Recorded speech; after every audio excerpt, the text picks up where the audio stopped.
there any check button? All right.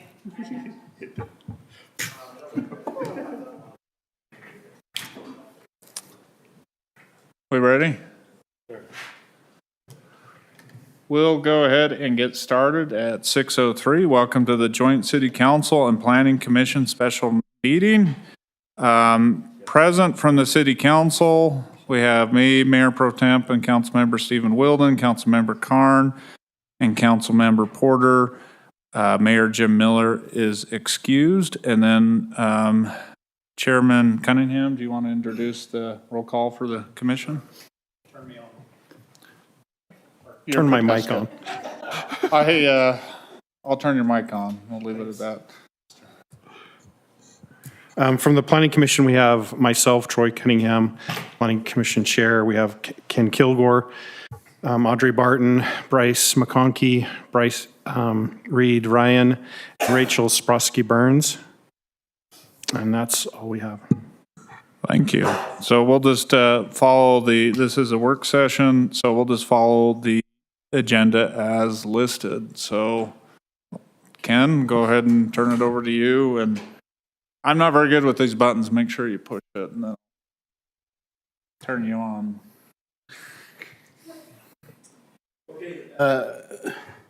Mayor Pro Tem, Council, and Commissioners, thank you for coming together tonight. We appreciate the opportunity to have GSBS, our consultants, make a presentation on the general plan to give you a report as to where we're at right now. There's been a lot of work put in by the consultants as well as staff. You'll note that we have all of our planners here who have participated on the steering committee, and we're excited about this new plan. We've had participation by Councilman Karn and Councilman Porter and a couple of the commissioners and a lot of people in the community who've participated on the steering committee as well. A lot of good public participation has occurred so far. There's been some good focus and discussions on our proposed new downtown, marina, and other concepts for development. So we're very excited to see this coming into fruition. So I will turn the time over to Christine Richmond of GSBS to give us a report. Thank you, Ken, and thank you for having me. I'm the only one here tonight from GSBS. So what I'd like to do is go very briefly through where we are, what our process has been to date, and in the context of our overall schedule, give you an update on what we've heard and what we've learned. And then I want to talk about the draft vision and the draft goals that we've been working on as a result of the analysis that's been completed and the public engagement that we have completed to date. And then we'll go over the review of the next steps and what you can expect between now and July, which is when we're planning to have the plan finished. So our schedule in January through March, that was the phase when the planning team, the consulting, we were learning a lot. We were reviewing existing plans. We were looking at current conditions, doing an analysis of growth projections, but we were also very proactively seeking a lot of public input to find out what residents of Saratoga Springs see as the issues, what they see as the vision for the community's future, and the things that are important to them as we think about moving forward with the general plan. So during April, we have been processing a lot of that information, and you're going to see the results of a lot of that work today that have not been vetted yet by the steering committee and by the general public, which is what our next phase is. Our next step is to take a lot of this information that we've been putting together and test it with the public to make sure that it makes sense to them, that it is the direction that they communicated to us during the early part of the year, January through March, and then we'll do whatever adjustments we need to to the plan and then bring it before your two bodies for review, public hearing, and adoption. So first, I'd like to talk about the committees. Ken mentioned the committees. Many of you serve on the committees. So we have the management committee, which is made up of the consulting team. We have council members, Karn and Porter, the planning staff, economic development staff, engineering, and your public relations and events staff. The role of the management committee is to ensure that the process itself has the resources that it needs in order to be completed, and that we're staying on schedule, so that we are moving forward in a way to complete your general plan update according to everybody's expectations. The steering committee is made up of members of the community. We have 14 residents, and they are geographically distributed throughout the city so that we have good representation of the neighborhoods throughout the city. We have 6 government or schools representatives, and that includes council members Karn and Porter and planning commission members Cunningham and McConkey, who have been very active in helping us through this process. We also have business and organization representatives so that we get a good cross-section of the community's voice on our steering committee. And then they also help us reach out to subgroups within the community. That includes youth and seniors and the Hispanic community in Saratoga Springs. So to date, we have had a pretty comprehensive public engagement process. I hope that all of you have had the opportunity to visit our general plan update website. It's called makeitbettersaratoga.org. And if you haven't, please do. We're still gathering input and providing information on that website. We update it with status updates for where we are in the process. We have also had on that website a social pinpoint map and idea wall where hundreds of members of the community have dropped a pin on the map and let us know what they're thinking about different locations in the city, different issues that have come up.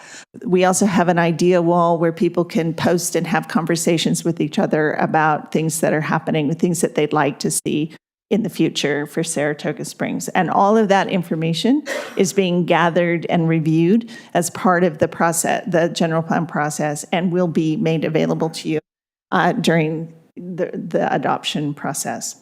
We've also had 3 of our 4 steering committee members. In the first steering committee, we reviewed the process and the purpose of a general plan, which, as you know, is to provide policy guidance to development and land use decisions made by the Planning Commission and City Council, and gives direction to the future growth of the community.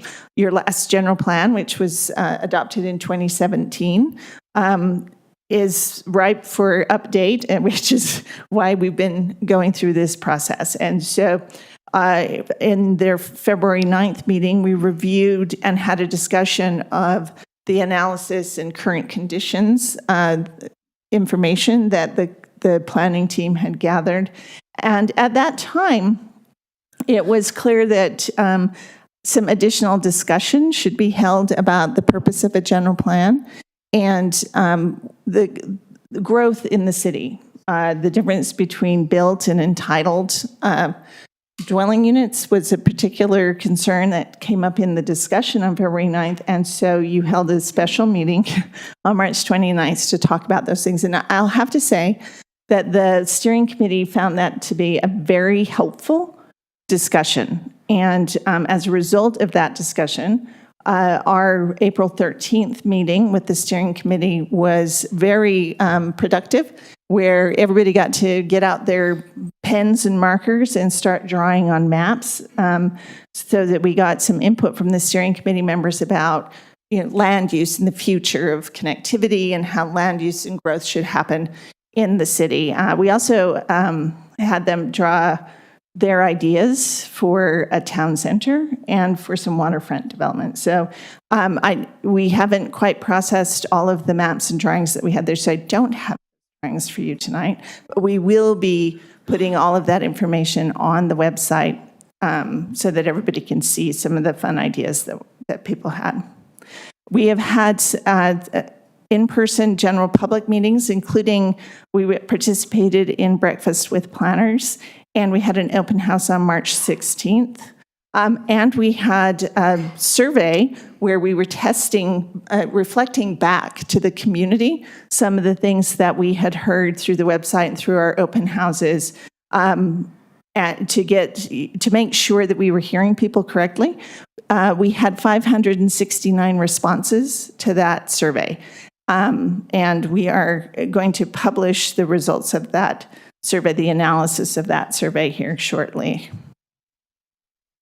We've had several stakeholder meetings. We've had some developer outreach that focused on some of the developers who have entitlements in the city and are in the process of acting on those entitlements. We've also had some subgroup outreach. I attended the Youth City Council meeting in March. We had a very well-attended senior open house on March 23rd. And then we participated in the Easter egg hunt on April 16th, where we asked the younger members of the community to tell us what they would like to see in their community in the future. And you'll see us incorporate some of their artwork because they did some drawings and some of their little essays as part of the general plan so that people can see what the youth of Saratoga Springs are thinking about when they think about the future of the place that they live. So we'll be scanning those in so that people can see those as well. We've also completed some research and analysis, including demographics, economics, and growth for Saratoga Springs. We've reviewed your existing plans, and we have been working with your staff to understand the projects in process, including the district area plan and other approved plans, as well as city initiatives. And we have, using that data, the growth data, and some of the existing conditions, we've been going through the process of identifying future impacts and needs that should be addressed in the general plan. So does anyone have any questions or comments? I'm trying to get to the interactive part of our sorry, who gets to decide who gets to talk?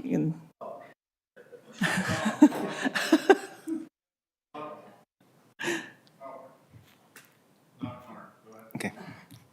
Just wanted to ask, how were the 14 residents chosen? Was it just volunteer and? We worked closely with your staff to identify names that we reached out to. We sent a letter that the mayor signed. I think, Ken, correct me if I'm wrong, but you asked each of the council members for potential names of residents who might be interested in serving in that way, and administrative staff. Okay. And then, excuse me, how was the response rate for residents compared to other cities of similar size? In terms of the survey? Yeah. It was significantly higher. Normally, just trying to think, the last one that we did was in South Salt Lake, which they have about 30,000 people, 27,000 people. And we did an online survey in the same way, using the same tools, and we had about 300 respondents. And so the social media pushes that happened on the city's social media accounts, I could see when Annalise had pushed something out, because I would get I get an email every night from the survey that tells me how many responses had happened in the last 24 hours. And every time she did that, I would get a notice that said, you have 150 new responses, you have 200 new responses. So I could always see when those pushes happened. So it was pretty good. Pretty good. Okay, thank you. So this is some data that's based on the information that was presented at the special steering committee meeting in March. So you should all be familiar with this, but this is one of the important points as we're thinking about moving forward with the general plan update, which is that you have about 11,500 existing housing units in Saratoga Springs, but you have 39,600 entitled units that are there. For a planner, we think of those as they're already kind of there. They're just not out of the ground yet. So that's what we're working with in terms of the future population of Saratoga Springs. So in my mind, there are 51,000 confirmed units eventually, which that factoid, that bullet point in the middle in orange, when we looked at our standard data sources for projections, population projections, the census projected build out is about 35,103 dwelling units. You have more than that entitled at this point. So a lot of the population projections from the publicly available sources like census are low. And so that's one of the things we're working with in your general plan updates to make sure that we're using a more accurate view of what the future might hold. Any questions about that? I think most of you are familiar with that. So this is a graphic that's been put together to communicate what we heard in the January through March timeframe. And I'm sorry that the white print doesn't show it very well.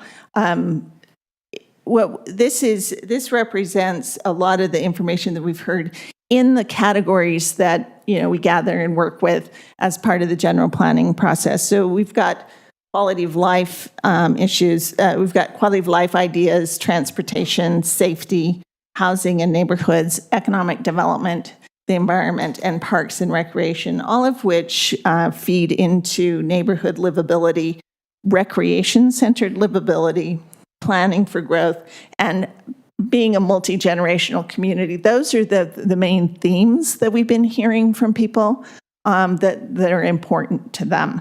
And then how each of those topics, transportation, quality of life, parks and rec, how all of that supports those livability factors and planning for growth that are important to the community overall.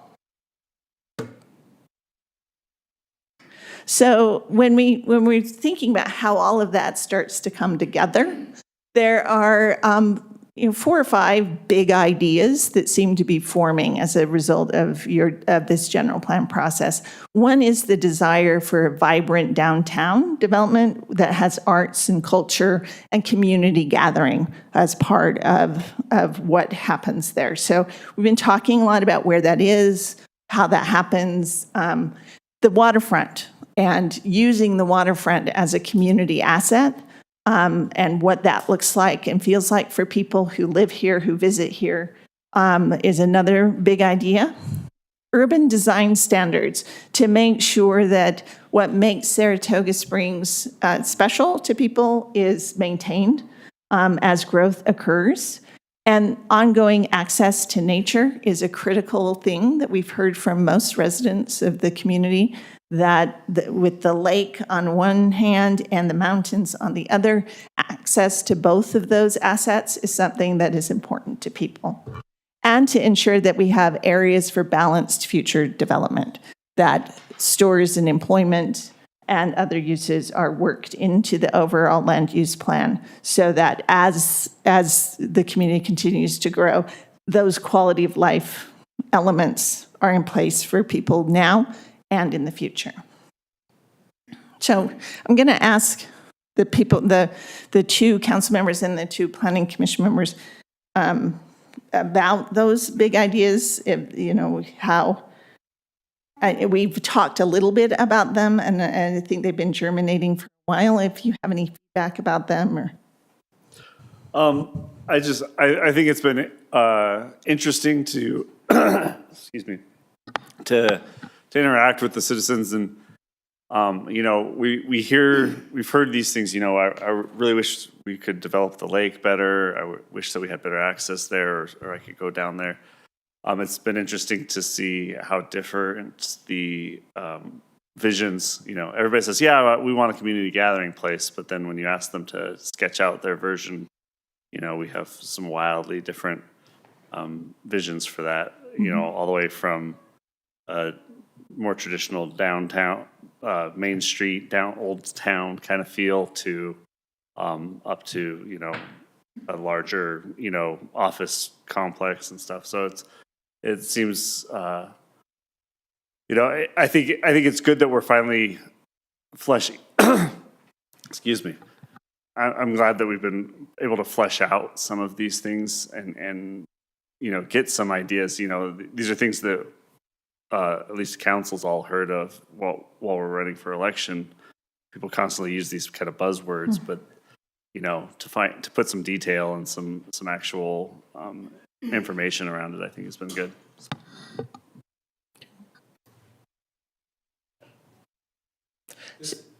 I found it interesting also the different ideas. One of my big desires, I'm more interested in the kind of the Main Street area, creating something that's going to brand Saratoga Springs in a way that people really love, kind of create some nostalgia. But I was interested to hear some input along the waterfront and some ideas along there as well. So I thought that was good.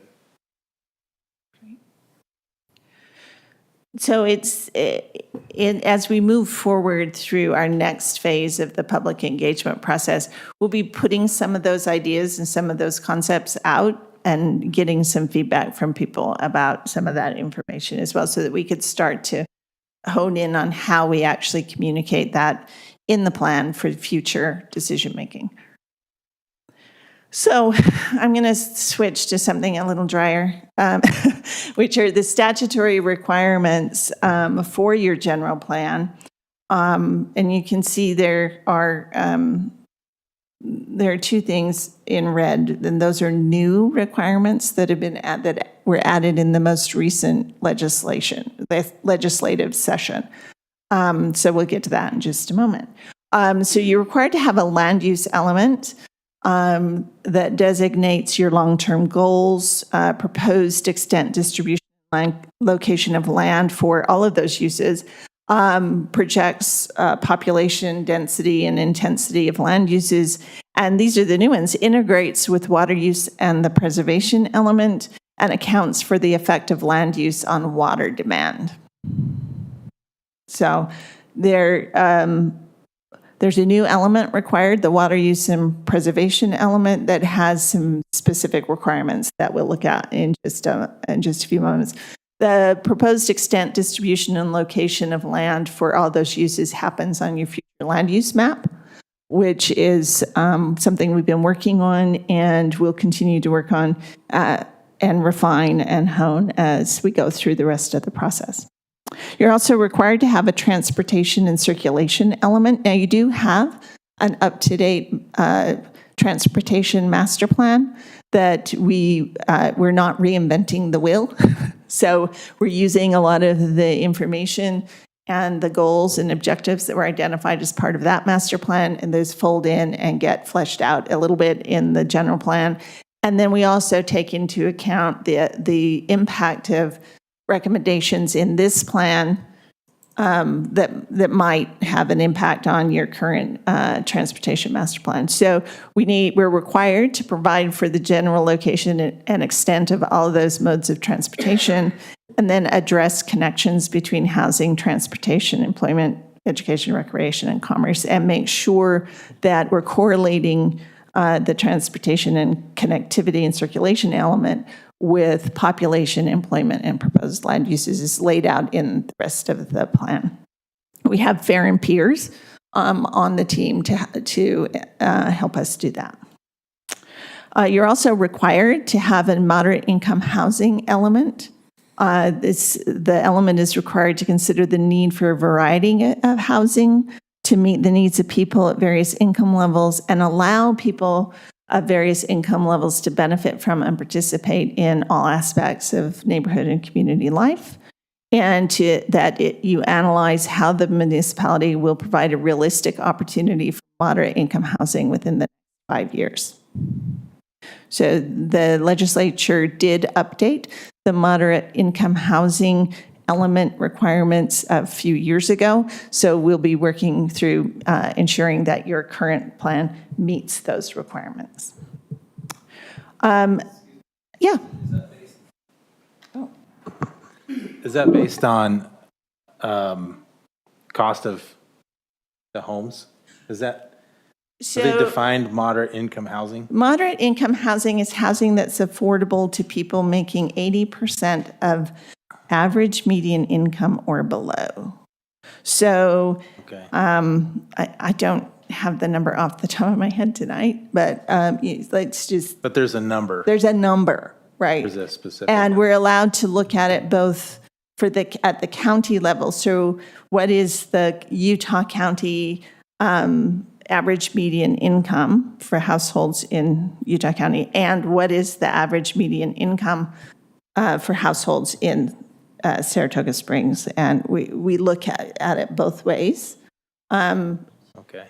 For Saratoga Springs, your average median income is higher than the Utah County average median income, so we will probably use that one as part of it, because, what we're going to analyze is if they're looking at the distribution of households in Saratoga Springs based on household income, are there the right number of housing units available, affordable to them? And when by affordability, we mean that the housing costs, whether that's a mortgage or rent with utility costs associated, whether that requires more than 30% of a household's income. Thank you. So, sorry. Clear as mud, yeah. I just have a quick question. So does that, is there, with the legislation and the change that was made, you said 3 years-ish ago? 3 years-ish, yeah. Does that affect, or is there any sort of grandfathering into, we almost have a clean slate, we're a growing city. It seems as if it almost disproportionately affects cities that are in our state versus, let's say, the east side of the valley that's more developed, been there a long time. A lot of the houses have already been there for a long time. So it's almost as if the burden falls on more so on cities like ours to meet the law versus older developments. Or is there a grandfather type of provision where, let's say, they want to redo certain development, that when that is redone, that they're forced into that to help meet the percentage in their city? Well, everybody has to meet the same sort of standards, and they haven't set a threshold yet. I think they're relying on local jurisdictions to approach the problem cooperatively and identify strategies that will help to ensure that people at the lower income levels have an opportunity to live in certain communities. They haven't dictated how that's going to happen yet. What they have done is create a list of strategies that every jurisdiction is required to choose 3 of the strategies from this really comprehensive list. It's much longer than what you see on the screen right now. And for those older communities that you were just mentioning, they have there's strategies in there for them, which it would be to preserve existing affordable housing that's affordable to moderate income households. So if they have a neighborhood that has historically been affordable, that is under pressure, is becoming unaffordable, then they need to put in place strategies to keep that housing stock, at least some of that housing stock, affordable. So that's how they've addressed some of those issues.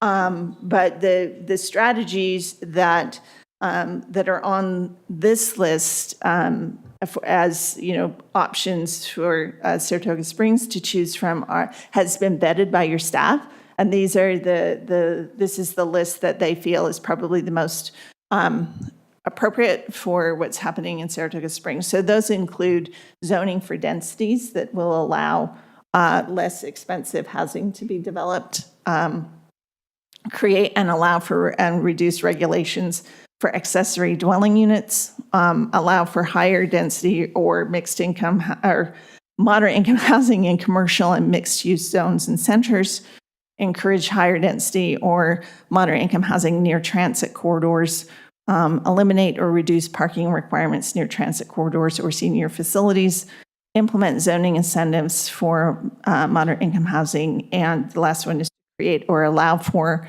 and reduce regulations related to multifamily residential dwelling compatible in scale and form with detached single-family residential dwellings in walkable communities within residential or mixed-use zones.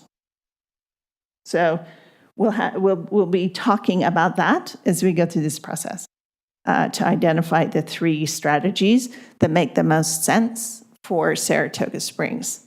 Part of that moderate income housing planning process requires reporting to the state each year. So you report what your plan is, you tell them which strategies you've opted to implement, and then each year you provide them with information about your progress in implementing each of those strategies. Okay? Thank you. Sure. So the new element that's required is the water use preservation element. So what they want us to look at as part of this element is the effect of permitted development on water demand and water infrastructure, methods of reducing water demand and per capita consumption for future development, methods of reducing water demand and per capita consumption for existing development, and opportunities to modify municipal operations to eliminate practices that waste water. So you're going to see us putting in the plan goals and strategies that address each of those requirements, including encouraging water-wise landscaping and meeting current codes relating to water-wise plumbing fixtures and et cetera, and et cetera. Can I ask, well, I can't ask a question, I pushed my own button. Are we gonna, in our plan, Mark, can we take credit for all the stuff that we have done? Because, we've been held up by the state as one of the top, if not the top, in water conservation because of our watering meter. I would hate to go and set out all these goals when the rest of the state of Utah is trying to catch up. So let's not overdo it. Yeah, I would rather say, look how great we are versus here's some lofty goals that we're probably not going to reach because the rest of the state can't even catch up to us. Yeah, so as I've talked with the planning staff, we're going to shoot for the number of goals that we're required to have. And, while we can always add more goals later, right now we're just looking for compliance with what they're doing. My gut feeling and my fear is, so if you remember last year when SB 34 passed, it was you need to meet X number of these goals. This year they ratcheted it up. Senator Andrade ratcheted it up so that we now have more requirements that we need to meet. And not only do we need to meet those, they then tied it to like station area plan, and they're tying it to other things where it increases the need to have these things. And so going back to Commissioner Ryan's statement earlier, the legislature is just going to keep ratcheting these things up and making it a requirement. And then what they're going to do is they're going to tie it to funding and other reimbursement sources and things of that nature. So again, they're basically going to use this as the leverage point to force compliance with communities, is my estimation as we continue. I think to Mayor Pro Tem Wilden's point, we can address all these and then some. So they can add more next year and we could probably fit it into what we've done. Can we put goals in we've already achieved? Yeah, Yes. that's what I'm saying. Absolutely. Continue to meet what no one else can? In fact, at the legislature, in the legislative policy sessions earlier this year, we asked that specific question saying, if we meet these check boxes, we're going to take credit. We're not going to add new things. And they have no expectation that we add if you've got the required number of check boxes. So we certainly want to strategically do what works for our community, not necessarily the whole list, just because it's put there as an option. Thanks.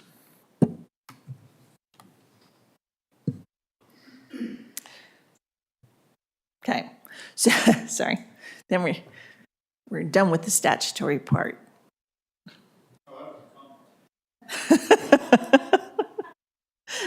So in addition to the statutory elements, we are also including elements relating to economic development, natural resources and sustainability, community facilities, and natural hazards. And so we're going to get to those in a little bit, but I didn't want to get into detail with those other elements until we started to talk about the draft vision statement and some of the draft goals that we've been working with as a team.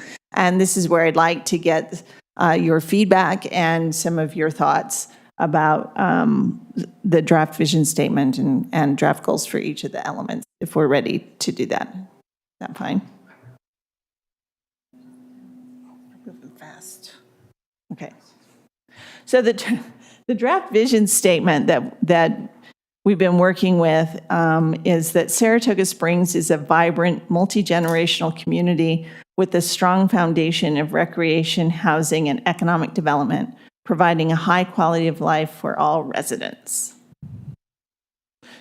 So, given some of the things that we touched on earlier about what we've heard from the public and what all of you know from your neighborhoods and the people around you. So I had a drop on the last steering committee call when we started talking about this. Maybe help me understand, what's a strong foundation of housing? What does that mean? I get recreation. I'm wondering where we come up with housing and economic development.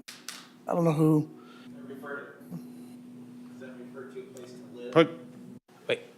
There you go. Does that refer to that And maybe this people isn't, love living here? I don't know. Maybe this isn't the form to rewrite this or edit it at this point. But I'm curious.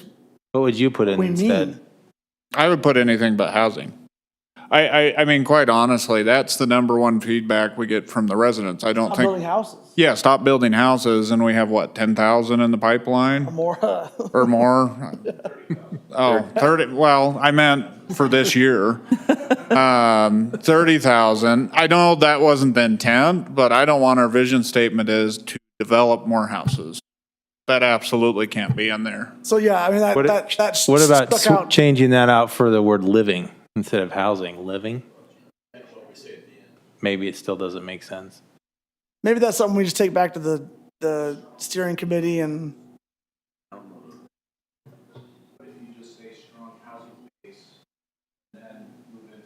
Not necessarily suggesting that the new continue to entitle. Right, I don't necessarily see that as a need to, we need to build more houses, is that, I think where it may come from, and I'm not putting it one way or the other, I'm just saying, well, it was on the survey that the residents did, wasn't it something like 85% of the people said the only reason they came here was because of housing?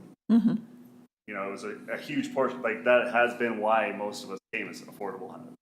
We could afford to buy a house out here. Back then. Back then, right. And I don't think we're saying we want to provide tons more housing. I think we're saying that's what brought people out here. I would choose another word. I read it as recreation development, housing development, economic development. What about quality living?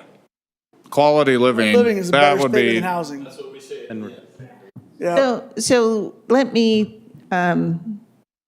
throw a bomb on it. That's what I do. The vision statement is intended to be forward-thinking, future-focused.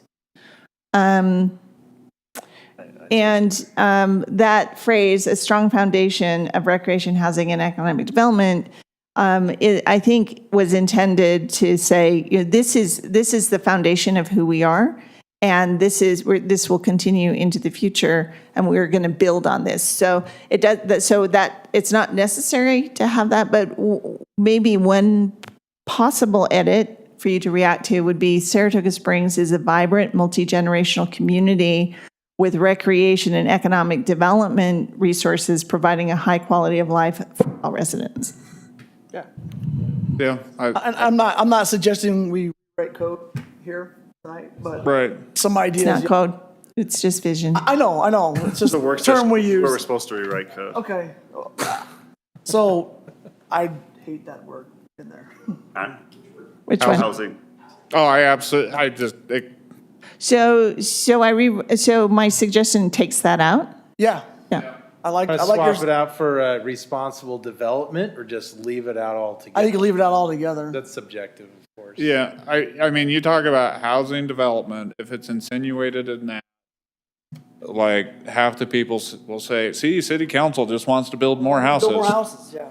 And like, that's, They're gonna say that anyway. well, but if we approve something that says housing development, like, If the vision statement on the front page of the general plan says Housing. strong foundation of housing, yeah.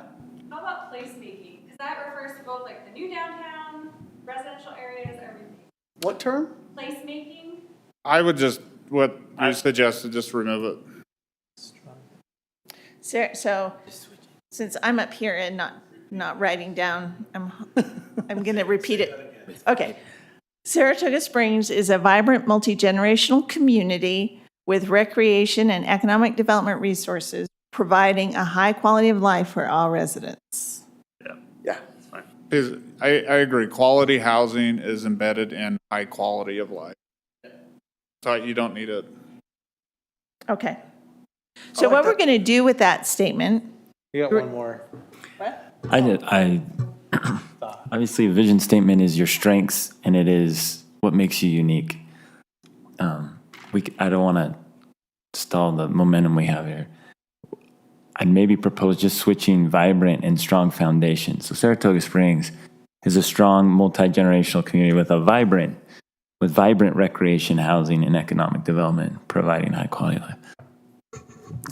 Vibrant housing instead of a foundation housing. Anyway, just we're straining the gnats, maybe. Sorry. What in the world is that? Or at least vibrant. I'm mowing the lawn or something. It's driving me nuts. so you know what's missing from there? We've got recreation, but do we have nature Outdoor, yeah. and outdoor? That's another major point that people have talked about is What? access to nature. I think so. Outdoor recreation. Outdoor recreation. That's our strength. Yeah, I would agree. I actually really like what Bryce said about changing those two words. I don't know how, I didn't love the word vibrant right there. I think it's okay, but changing the two, I think makes it sound a little bit more exactly what we are, like you were saying. And I have actually the opposite because vibrant has to do with life, so it really fits with multi-generational. I don't know what a vibrant foundation means, to be honest. The vibrant. No. recreation. It's vibrant recreation, housing, and economic development. Even then, I still feel like vibrant with multi-generational just better because it's about life. That's what vibrant means. So vibrant, you have a growing recreation, a growing housing, growing economic development. I'm fine with whatever, just housing's got to go. Me too. Whatever else comes up with, just housing development is a no-starter. Non-starter. There we go. Yeah. Okay. I've got, sorry, I'm making this note because I can't remember from here to there.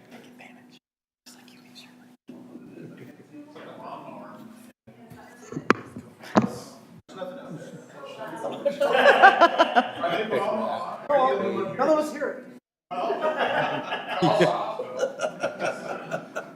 No, if someone's mowing the lawn, then you can shut it down. Noise ordinance.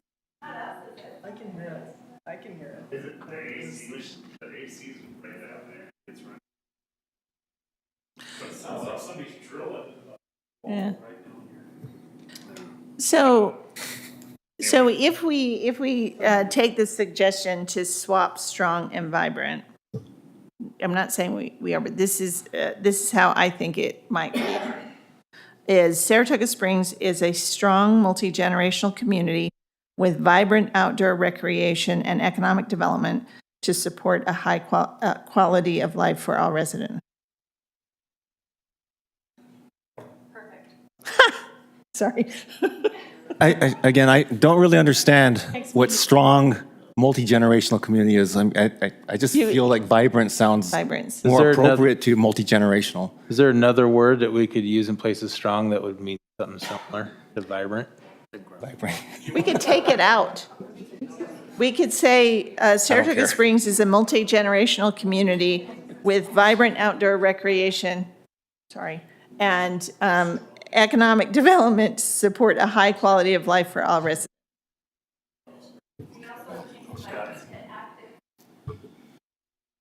Oh, there you go. Active- Okay, we are in the weeds. Active So, multi-generational community. So we're having an open house on May 11th, which we're going to talk a bit about in just a few minutes, and we'll test this vision statement. Just take a couple options and then at the Yeah. end vote on it. But the option shouldn't include housing, in my opinion. Have I made that clear? Do you agree? Yeah, I totally All agree. right. And I'm sure you're Got two going to votes on it. still bring this up, but everyone in the Planning Commission, City Council, please encourage all your friends and neighbors to attend that on May 11th.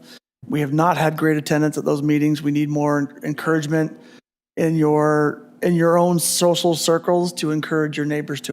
And you haven't received it yet, but you will be receiving from us a social media, a JPEG that you can use for a social media post or to send to people that with some graphic information. So not to be overly cynical on the multi-generational, but if you look at our census population, it might be a stretch to make that argument. I'm just saying. We just need a this is cemetery. aspirational. If we have a cemetery, then We're aspiring for it. Yeah. Right. I just, let's, just from a cynical data standpoint, I'm just not sure, but go ahead. Well, it is.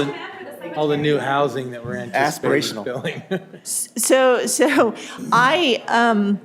I hear what you're saying because that's true, that you are one of the youngest communities if not the youngest community in the state.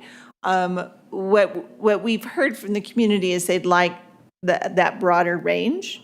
And so that's the aspirational part of your vision. I was going to say, if you're asking me to defend that with data, I'm not sure I can, but Right. you put whatever you want on it. I think All that's. we have to defend it. People have been saying they want their kids to be able to live. For your vision. So where It's marketing. Where we have to back it up is in the goals and strategies that are in the elements of your plan. So one of the ways that we use the vision statement is as we're going through the process of evaluating the goals and strategies for each of the elements, we track it back to this vision statement.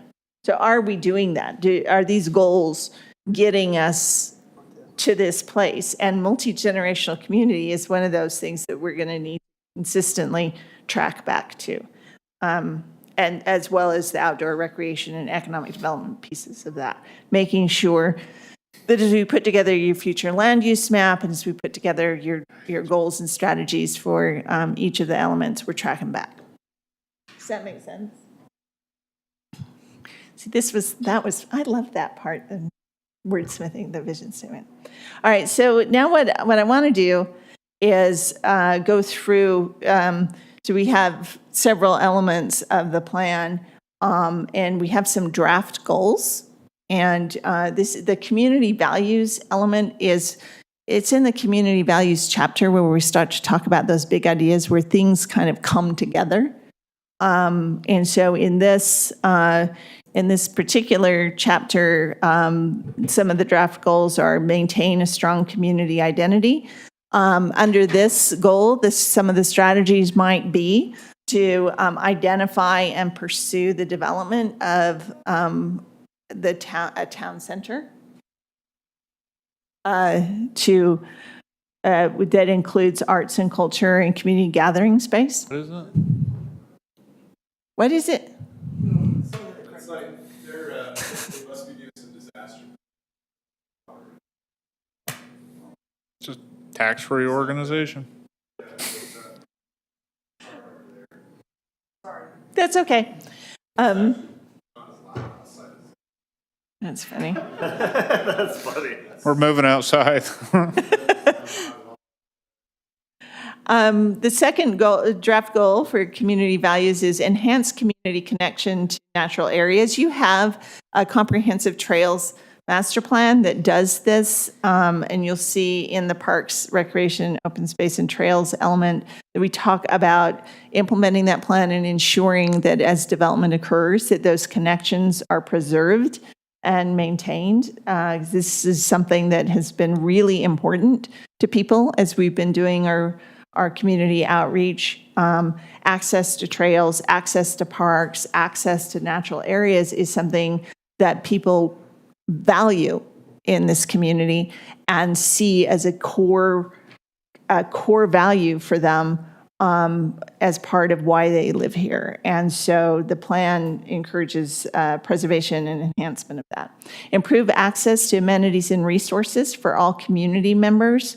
This particular goal, the strategies will focus on ensuring that as growth occurs, that the types of services and access to stores and things like that, it grows in proportion to the growth in population so that people can access goods and services in an efficient way. That actually feeds into the last one, which is to grow in a way that enhances quality of life. If access to nature and the importance of open space was the positive, most important positive thing that we heard as part of the public engagement process, the most important sort of negative thing, please address this sort of thing, was congestion and traffic. I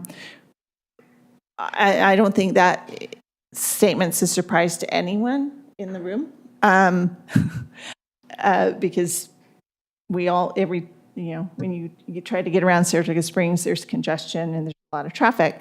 And so one of the ways to address that, in addition to building the infrastructure necessary to support the population, is also to make it easier for people to access the goods and services that they need without having to drive too far, because that just increases additional traffic and congestion. So making sure that those types of goods and services are strategically located so that people can more easily access them is something we want to think about as we're looking at your future land use map.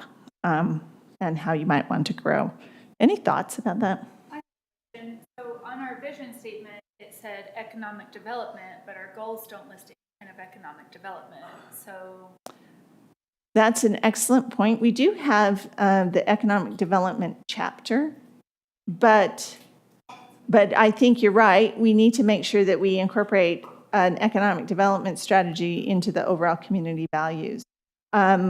When we get to the economic development list of draft goals, I think we should have a conversation about which ones should come up to the overall community values, because the importance of access to not just shops and goods and services, but also the idea of more employment here in Saratoga Springs so that people didn't have to commute as far for jobs is something that has come up as well. So to me, these goals really feel like we are setting our Saratoga Springs as just another suburb. So we're enhancing your life when you get home from work, not necessarily anywhere during that work day. And so I'm not sure if there really is a way to encompass that, but it would be really cool. Well, let me ask you that, because sometimes when that's something that a community would like to focus on, they include goals along the line of become an 18-hour city, or you're going to see when we get to the economic development goal, we want to talk about the balance of jobs. That's not quite a visionary community value sort of wide thing, but maybe establishing some vision, a community-wide vision. 18-hour city is one way to think about it.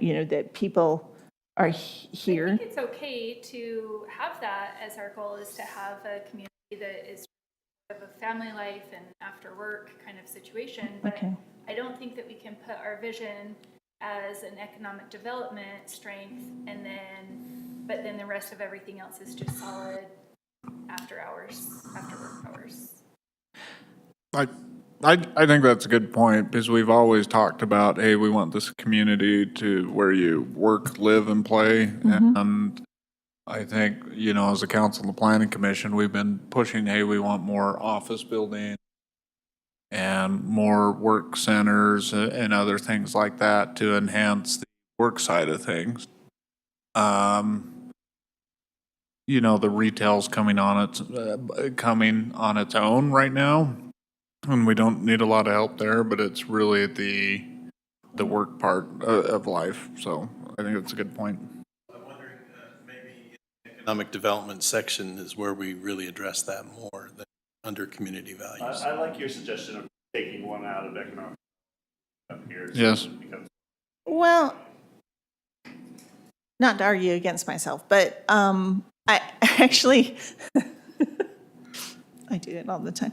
I actually like Councilmember Wilden's suggestion, and I've heard this, it's kind of a motto, but we can put some flesh on it, which is the idea of Saratoga Springs is a community where people work, live, and play. And then, I don't think we have trouble saying people live and play here, but we do need to focus some of those strategies on the work part, which comes up in the economic development element, but I think it's worthwhile to put it here.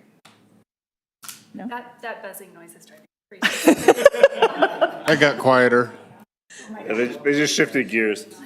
I think though, and I'm probably jumping ahead of the economic part, but I think that if we really are making this visionary statement, addressing the work from home and how the city can enhance that is probably an important step that we could jump ahead in right now.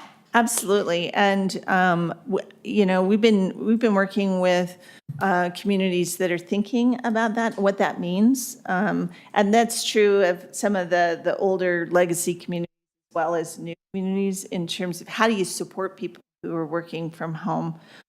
You got to have access to broadband, but you've also got to think about they're getting deliveries. They're actually wanting to interact in their daily life as well. So how do you get them sort of surrounded by the things that are going to enhance their work from home life? Well, and I don't think it should end up just at work from home. Right. Let work centers be it at Works. home or wherever it may be.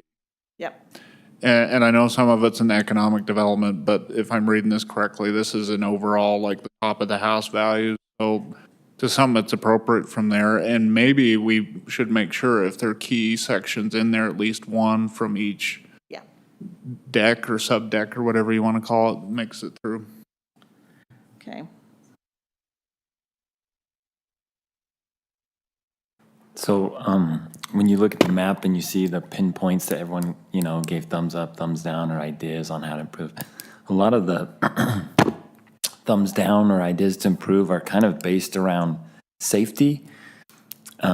So access for the south part of the city to be able to have a second access, or the school zone has way too much congestion in the road system here. Like, I think, wanting to extend these walkways or these pedestrian paths, a lot of that's based around a safe community. And I think maybe we feel safe because it's Utah County and it's a safe community. But I think safety might be a transcendent value or a transcendent goal is to continue to improve that. I don't know. Yeah.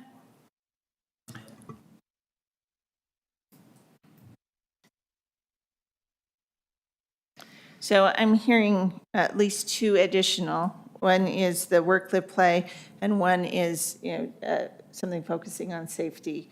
And I assume it's not just pedestrian and car safety; it's also safety. Or maybe just maintain a strong and safe community identity, but Okay. instead of a whole new goal. Okay. Excellent. Thank you. Anything else that you think is missing there? Just something specific to Councilman Carn. I don't know. No, I don't. The feedback requirements. Trader Joe's. I don't hear very much Trader Joe's. There's a reason I'm not turning on their microphone. So. Okay. Our next element is the land use and neighborhoods element.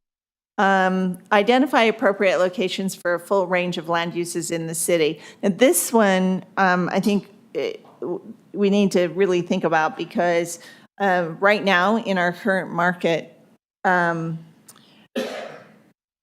any site that you don't cling to for commercial development or employment development or, other development you're going to get pressure to have it developed as housing. So one of the things we want to think about here is, once we start putting non-residential locations on the map, we really want to, we want to mean that because you will get pressure to amend your future land use map for residential development. I'm sure you've already heard that, seen that, experienced that. So that's that number one goal is to make sure that those locations are identified and that and protect them because as I said, we heard a lot about the traffic impacts of growth and if we continue to funnel everybody to the same shopping areas or the same employment areas, those impacts just increase. I would just suggest replacing identify with refine. Okay. Because we have everything identified. I mean, to Councilman Porter, we just need to stick to it a little bit better sometimes.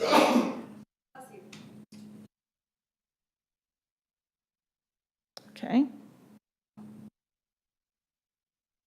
And we will be doing that as part of the future land use map exercise. We have some updates to that and that we will be reviewing with you at our next get-together. Draft and adopt urban design guidelines for areas within the community that enhance neighborhood identity. As we've been doing our community outreach and public input, everybody has one or two developments, not necessarily here in Saratoga Springs, but in the region that they point to and go, not that. Don't do that here, or I don't like that. I don't want to get into that tonight, but we have heard from the community that thinking about urban design quality, and that can be addressed through streetscape, that can be addressed through building massing and roof lines and positioning, to make sure that it feels consistent and not out of place for people when new development occurs, so that it seems to blend and feather into the existing urban fabric in your community is something that it seems to be important to people. You have architectural guidelines in your zoning code now, and so we want to take a look at those and see if they can be enhanced or strengthened in ways that might take another step forward in terms of meeting expectations of the community around urban design. So you had urban design on one of the earlier slides as one of the 5 issues that residents are concerned with. And I was wondering, what do residents define as, well, I'm sure you can't, there's not a singular definition for it, but so you mentioned for urban design, you're talking about streetscapes and massing of buildings and things, but is it based on some kind of an ideology as to Saratoga Springs should be looking like a Western town, or is it supposed to be a modern, or is it supposed to be? I don't think that the people that I've heard talk about this would identify a specific theme, but they do identify scale and variety as values. So rather than just having duplicated boxes, maybe getting a little bit of variety would be something they want to think about, and making sure that the scale seems right. And that will differ depending on where you are in the city, big scale, small scale. So it's more of an aesthetic? It is more of an aesthetic and probably more about how it feels to people as they're interacting with the area. So maybe as the pedestrian goes, that it feels comfortable. There are, lawns and porches and things that feel good to them.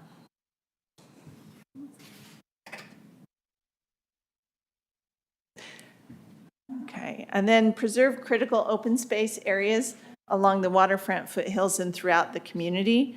As I've said, one of those things we hear consistently is the importance of natural areas and open space.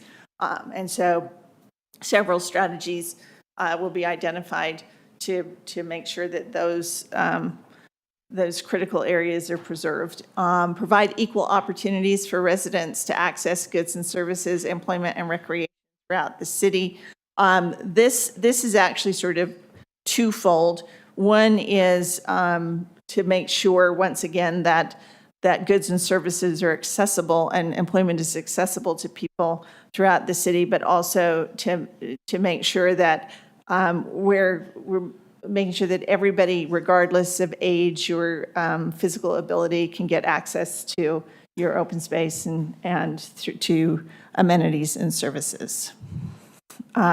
Continue to provide and enhance public services and amenities to neighborhoods. Everybody, seems quite satisfied with their public services, with the exception of congestion, and preserve and enhance neighborhood vibrancy. People like to feel connected to their neighborhood. Could you tell us the difference between the last 2 points? Continue to provide and enhance public services and amenities to neighborhoods and preserve and enhance neighborhood vibrancy. So the public services and amenities that we're referring to, they're trails, parks, and the full range of municipal services, making sure that the quality of life is maintained through the access to those types of services. Preserve and enhance neighborhood vibrancy builds on that and brings in some of the community, the social aspects of being part of a neighborhood, neighborhood gathering places, neighborhood activities, and neighborhood identity. You could almost combine that into one. I would argue they essentially. Okay. I mean, you could say something like continue to provide, preserve, and enhance public services and. I would just say that when the city is doing its job to do the public services and provide the amenities, that then it therefore takes care of the vibrant. Okay. The city can't. Right. I don't know. The city can't. I don't know. It just says the same thing in my opinion. So Okay. I would just, in this, for the sake of. You're suggesting the last one is just redundant. Yeah. I could see that. Okay. Can I make a question on the first bullet? Yeah. When you talk about the full range, we're going to appropriate or identify locations for the full range. Is that true? Like, does our city have to, there's a whole spectrum of land uses. Do we have to accommodate every land use, the full range of them? I submit that we don't. I'm not, I'm just. Well, we define, Yes, city defines what the range of land uses are. we do have to allow for everything. That's why we have an industrial zone tucked away. Okay. Well, and but I think full range, we still have the land use now, so we are still defining what that range is. I just think like we're going to responsibly plan appropriate land uses in the city. Right? But, I don't know. I just wonder when we say full range, say, okay, well, that means we have to have every conceivable land use has to be accommodated here. And I don't know if that's true. Yeah, we can take that out. I think what we really mean, Is a broad. is the broad category, right? You don't have to have every land use. Full, Yeah. Separate. Yeah, And like you said, refine or responsibly plan or whatever. yeah. I mean, that actually brings up a thought for me, which is, one of, at our steering committee meeting last time, one of the steering committee members asked me, is there an ideal balance of the different land use categories? And my response to that was that that each community is unique and has unique challenges and needs, but that what you don't want to do is become overbalanced, overrepresented in any one direction. And we have a lot of our legacy suburban communities that are trying to add commercial uses to help shore up their tax base. And then we have other communities, if you're familiar with Riverdale in Weber County, where they had a lot of commercial and almost no residential. And they've been trying to add residential because they found they were overbalanced, too much commercial.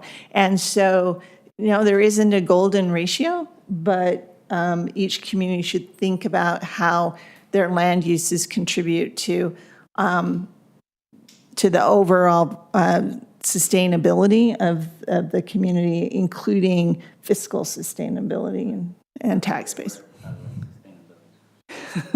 There are 3 legs to sustainability, and fiscal and economic sustainability is one of those. And land use distribution goes a long way to helping a community be economically and fiscally sustainable.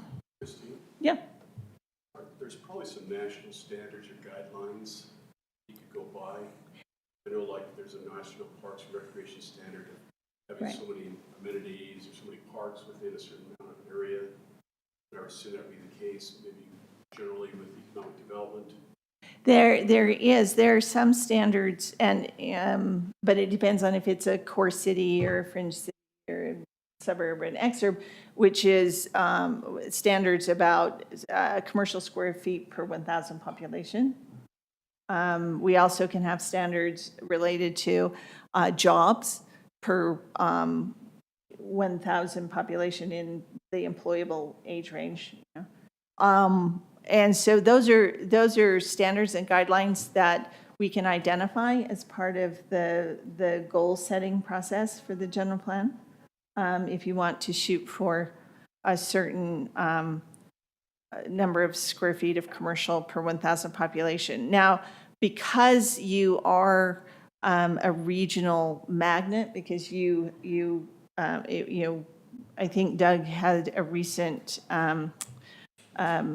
leakage analysis done that showed that you are hitting above your weight class for grocery, some uses, yeah, because people stop here from other communities. And so we'll want to take that into account when we think about square feet per 1,000 population. And that's what I mean, that there isn't a golden ratio. The planning commission members have talked about,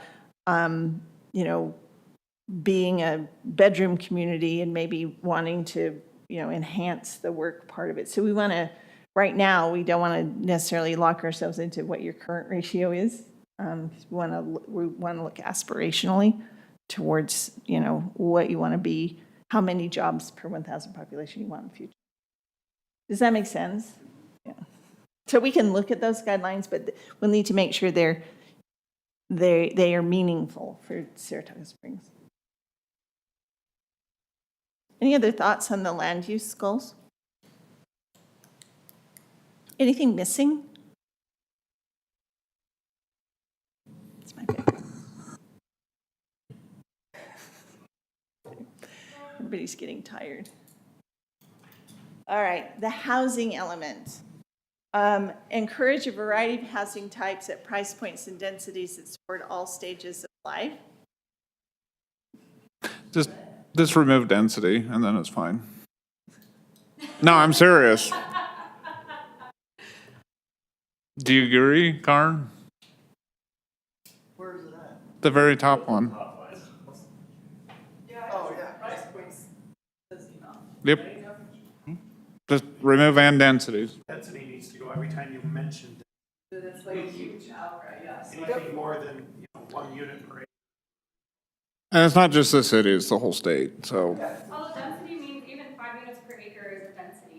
8 density is just units per acre. Density's gotta go. Like, the residents here, density, it's apartment buildings, so it's gotta go. By the way, I was talking with somebody who lives and they said, well, is the housing right behind us going to be like the high density along the road that goes to the temple? So people call anything that's close together. Yeah. Well, so yeah. So some people. So that's the thing. The word density just means something different to You're not gonna get a Home everybody. Depot without density. And yeah, so to some people that's high density. And so they said, oh, is it going to be high density behind us? And I said, no. And they said, so it's not going to be like what you're seeing on Founders Boulevard? And I was like, I think we mean different things when we talk about density. So, yeah, so it's just kind of interesting. The word density means something different to everybody. So I Just think, remove and density. yeah, I think it's fine. Yep. Yep. Okay, we all agree. Next point. The word comes back and Then gone from bullet 5. Done. Ensure that future residential development enhances existing development through appropriate scale and character. So this kind of hunts back to that those urban design guidelines idea that we saw in the land use section. Implement the recommendations of the city's moderate income housing plan, which we haven't quite completed yet. So we haven't identified those 3 strategies yet. Could we add as mandated by the state? And no. We can add as mandated by the That's probably state. not a good idea. That was me getting tired. If you guys want to do it, I'll vote for it, but. We don't want to necessarily. Let's not tweak their nose. I was gonna say, Sorry, that's You a poke- me getting tired have to be comment. prepared to Oh. get burned. You could say and the requirements of Yeah, but that's true for everything. As dictated by Senator, no, never mind. Yeah, you want to call out Jake by name? Watch these. Ensure a variety of housing options to support residents in all stages of life. So actually, this is duplicative. We can just take that one. Yep. Housing in Saratoga Springs is in neighborhoods that have multimodal access to services appropriate for the type and density the type of housing. What do we mean by multi-mobile access? That means walking, biking, rolling, Cars. More than one mode. That's what. more than one mode. Thanks. Well, And What's the goal here? well, so the goal is to it's actually, we might want to split it into 2 because it actually is doing 2 things. One is that neighborhoods are connected to areas where they can get goods and services through multimodal means. So trails, bike lanes, cars, that they don't always have to drive everywhere that they want to go. That's what the first thing says.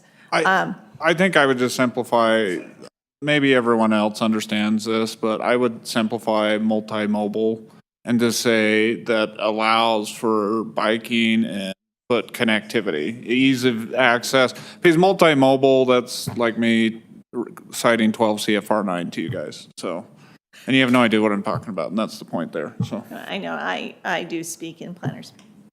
What? I didn't say that. Housing and services. Yes. I didn't say Started. Okay. Say here, said something like, provide easy access to services. Or why do we even have to reference housing? Why can't we just say neighborhoods in Saratoga Springs have, because you don't really have to talk about the housing specifically. It's the neighborhoods that we want the multimodal access. Right. And the housing sections. Right. It's by definition, yeah. And the other sort of idea embedded in there is that, and I'm going to use the D word, just provisionally. Say concentration. And, well, sometimes I use intensity. That more intensive uses, and quite frankly, whether it's housing or anything, any use, more intensive uses are located close to the types of infrastructure that will best support them. So if you have a more intensive use, you want to locate that nearer a road that's designed to accommodate, that intensity of use. That's that. I managed to say it without the D word. So that's the other idea that's sort of embedded in that. Then we'll break that out and break them apart. Are you okay with that one? You're talking about providing adequate access, adequate transportation access Yeah. based on the development type. Right. So the practical outcome of that sort of goal is that more intensive housing uses will be located closer to larger roads or, closer to Mountain View Corridor or, some of your larger transportation facilities. I mean, what we talked about in years past is a walkable community. And I would just keep it simple. Okay. Like, hey, create neighborhoods that provide walkable access or whatever. That's a terrible phrasing, but you know. Yep. I like what Councilmember Wilden said about bullet 3. Like, I don't think we should own that income housing plan. We shouldn't call it the city's. It's not our plan. I mean, we have our own specific implementation. So you say carefully implement state mandated income housing plan, or carefully, tastefully incorporate. I don't know. But it's not the city's plan. Of the moderate. Our plan. Each individual city has a Well, different plan. we chose our 3 or 4 It's our plan. If we call it the cities, then it maybe is carefully less adopt. owned by the community. I don't know. I just wonder if we have to own it. So Let's take the word cities out. Well, if we don't own it, we don't get the state funding. So I think we need to own it so we get the funding. well, we're going to implement their plan.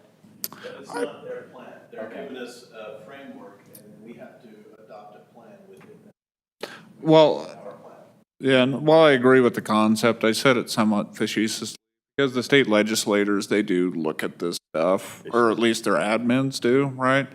And if we kind of call them out on it, there'll be, every year there's some repercussion. When Councilman Porter and I have, 6 years now, been part of the Utah League of Cities and Towns, anyway, we always show up in the news for some reason. Not us, the city. Yes.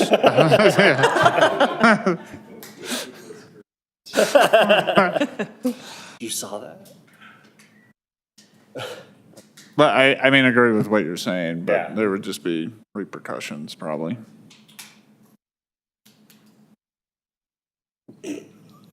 Economic development. This is not the last time you guys are going to see all these things, so don't feel like I'm just rushing you through. So, explore the development of neighborhood-oriented businesses and services at commercial nodes to support the distribution of and access to commercial goods and services. That's wordy. The concept there is, once again, that commercial nodes will be located so that people can access them easily. without having to travel too far to get the things that they need. Create vibrant and walkable activity centers that serve as local and regional destinations for shopping, employment, and leisure. Utilize Saratoga Springs' natural assets as amenities for development.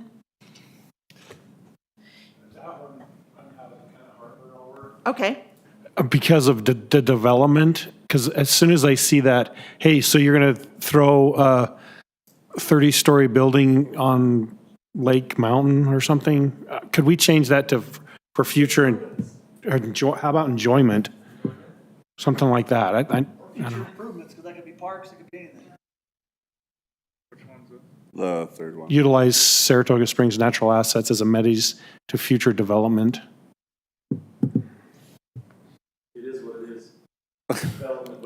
Right. We're referring to economic development right in the title, like we can't run away from the fact that we're talking about economic development. Because that's actually what it means, right? Okay.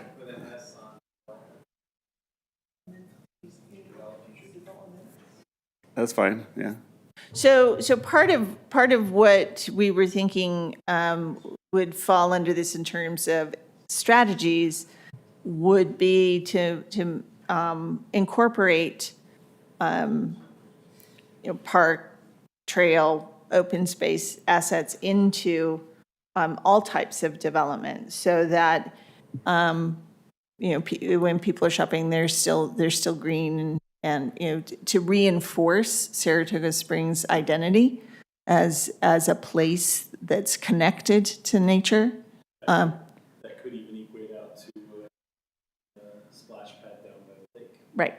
If we took off to future development for citizens, then it really just I haven't said anything yet. specifies that we're saying the natural I'm waiting. assets for our citizens. Okay.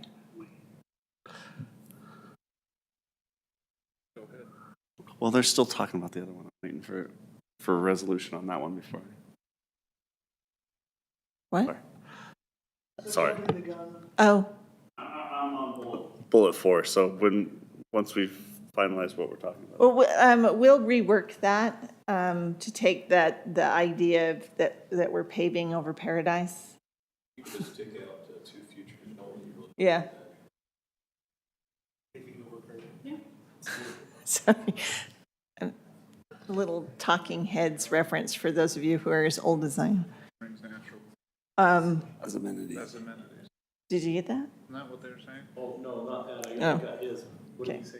I haven't said anything yet. Oh, I thought that's what you're saying, just remove to future development. Yeah. Yeah, remove as amenities. No, I'd leave that on. Because it's like, hey, utilize their natural assets as amenities. Yeah. And then identify employment nodes to attract businesses offering employment for a variety of education and skill levels. So that's the one I would like to, I think it needs a little tweaking, but this is the one I would personally suggest per the conversation before that we move up to the community values. I would just say, offering employment opportunities for residents of Saratoga Springs. Because that's really what we're after, right? We're not necessarily seeking people commuting into our city as much as our residents being able to work within our city. We would like some of the dollars from adjoining cities. Right. To spend money here. Right. And that's fine, but I think the real goal is to live, work, and play here, right? And so we want to, any business that opens up is going to have people that live outside the city working there. Even our city has people that live outside the city working here.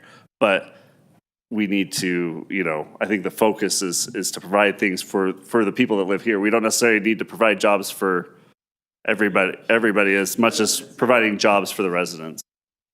Or, that's the target audience or the target jobs I think that we're trying to get, right, is for our residents. The others will come organically. So one of the things we're going to want to do as part of your the implementation strategies for this goal is to set a target. of number of jobs per 1,000 population of working age. Right now, you're quite low.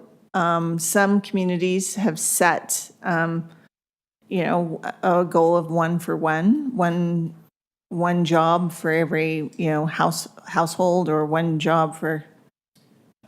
This Right. study I just had done at the end of last year defines that. Would Okay. that be helpful? That would be helpful. But I think we're going to want to, identify something to shoot for. Does it do that? Yep. Yep, okay, Well, it kind of talks about potential, okay. opportunities and what the timing is and what the cap rates are and when we anticipate the cap rates to meet Right. the demand. Yeah, I think one of the ones probably more ambitious than what we're looking for in our city, but I'd be interested to, I don't even know what the numbers are, I honestly don't know what our current number is, but, I would like some example communities or something that we can, because I don't want to end up, I don't think we're thinking we're going to be Salt Lake City, or even perhaps Provo, but we want to, I don't know how to set that goal without having some sort of context, I Right. guess is what. That's what this. Which is why I'm not asking you to set it tonight. All right. I'm just saying, That's what that study takes into account. We're not on I-15. Right. More of a secondary market. Right. When the market, the primary market's saturated, that's when lease rates will be less out here, out in this side of the valley, and then the demand will be higher. Right. And we anticipated that to be 3 to 5 years from now. Right. So. This goal also, tracks back to the land use goal about identifying the appropriate distribution of uses on the future land use map. Just as a really rough rule of thumb, for every 3 acres that you identify for office development, you can produce about 200 jobs. So as we're looking at how much land area is dedicated to maybe office development, we want to make sure that how we allocate land on the future land use map makes sense in terms of this goal. Does that make sense? Right. Yeah. I would ask Commissioner Burns, or is it Sprosty Burns? I don't. Okay. So, what you were the one that wanted to have an economic development goal as a community value. Does one of these jump out to you as which one you think would be appropriate? I don't necessarily have one that jumps out to me or necessarily even want one as a goal. I was just saying we shouldn't have it as our values and then not have it. Right. So, yeah. I'm fine with being a suburb and not providing jobs. Like if that's what everyone wants to live in, that's I'm not. Right. Kind of in your title. Yeah. Looks like, well, I'm not going to have anything to do with it. Yeah, I mean, that has been a major push, at the city council level and with staff is trying to, and so I do think it's appropriate to have it as community values goals. Well, maybe we should give a little background behind that. So one thing about having jobs in our less community, and our biggest issue is congestion. So if we have local jobs that people who live here can work at, then you don't see them leaving so much, and then that helps with the congestion issue. So that is one of the goals, and it also comes down to like spend your dollars where you live kind of a thing. But if we're pragmatic about that, and I think you're absolutely right, Sarah, that's the way it should theoretically work, but if we're going to grow by, say, 30,000 more homes with the vested units and the pipeline stuff that we've got, we could hope for a whole lot of commercial and office jobs and other things, and we're not going to come close to being able to provide 30,000 jobs. No, that's true. So at best, I think what Rachel is saying is there will always be a bedroom community element to our city. Yeah. Because there's no way at this point we can reverse the trend of where we're at with the vested units that we have coming in to be a one job per household kind of No, community. if we were going to go there, most of the district area plan would have to be commercial. No, absolutely. And I understand that, but we need to lessen Right. the burden as much as we can, I think is the goal. And also, to your point, some people are going to be coming from outside, but at least then we're using both sides of the road in the morning and the evening instead of everybody coming on one side in the morning and everybody going on one side in the evening, so. So, I mean, just from a quick, mental math thing, we've got roughly 11,000 homes in the city right now. A potential of roughly 30,000 homes in the pipeline. So that's 40,000 units.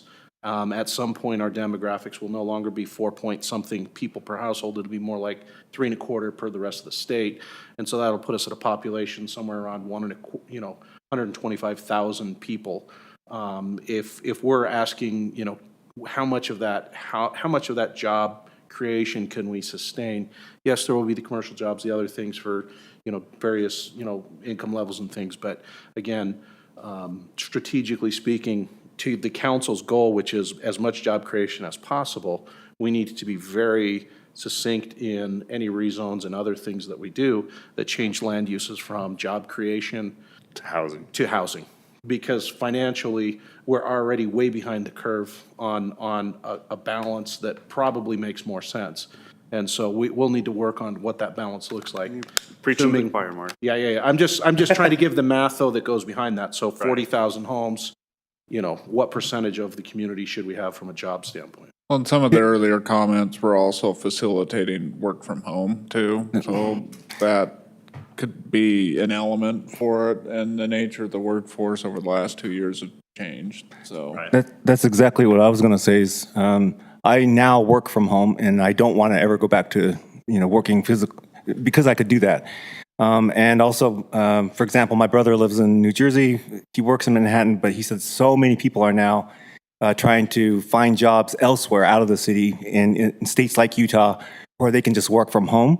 So the focus now, I don't know what the numbers are, and those are anecdotal, but that's the employers are elsewhere, but the city, gains by having the residents stay at home and work.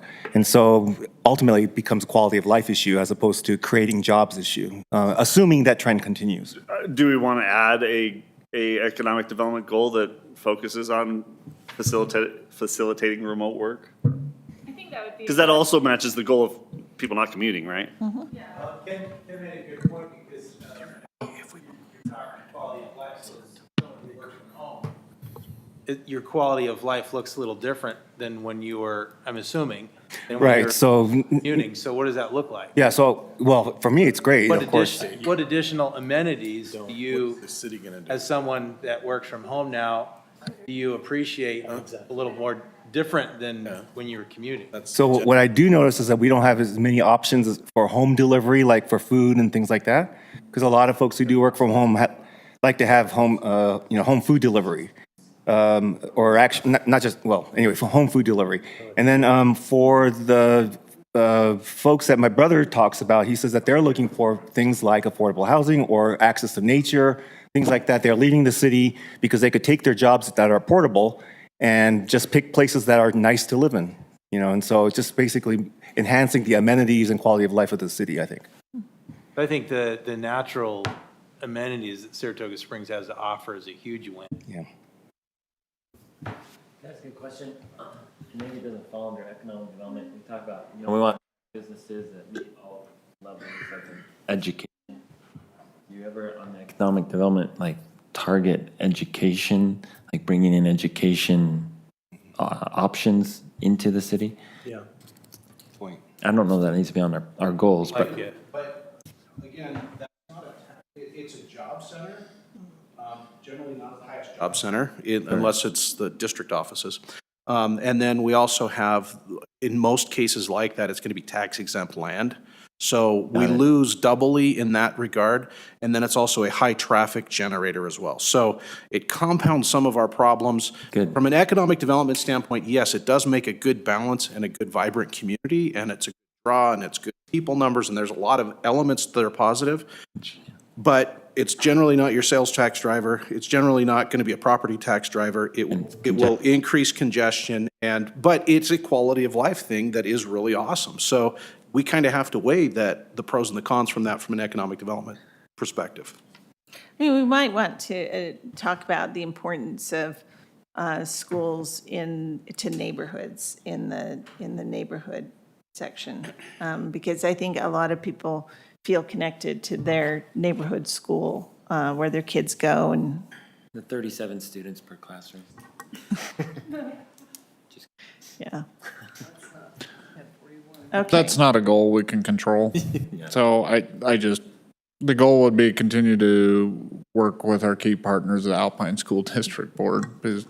I think in the land use section, it might also be to encourage development to coordinate and work with the Alpine School District to locate schools appropriately to serve the new neighborhoods that they're creating. Yeah, I think That's that something we would want to think about. I think that's as close as you could get, is Okay. continue to foster a relationship with developers in the applicable school district.